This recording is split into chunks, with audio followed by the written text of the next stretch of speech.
Dear Shanti, you know what, આપણે શાંતિની ખોજમાં બધે જ આમ તેમ ભટકતા હોઈએ છીએ. પૈસો છે, પ્રતિષ્ઠા છે, માન સન્માન બધું જ છે, પણ જો શાંતિ નથી ને તો જીવનમાં કશુંય નથી, એવું જ લાગ્યા કરે નહીં? સાચું ને? મને પણ એવું થાય.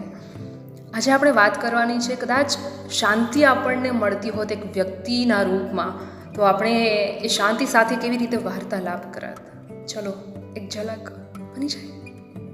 તું આવજે મારી પાસે જ્યારે ભીતરનો અવાજ સંભળાય, જ્યારે તું દુનિયાથી કંટાળી જાય. મને ખબર છે ત્યારે તું મારી જ ખોજમાં હોઈશ, હે ને?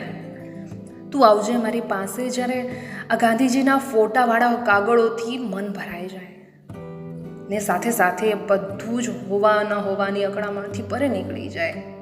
અને હા, હું તને ત્યારે જ મળીશ જ્યારે તું વિકારોથી એકદમ તટસ્થ થઈ જઈશ.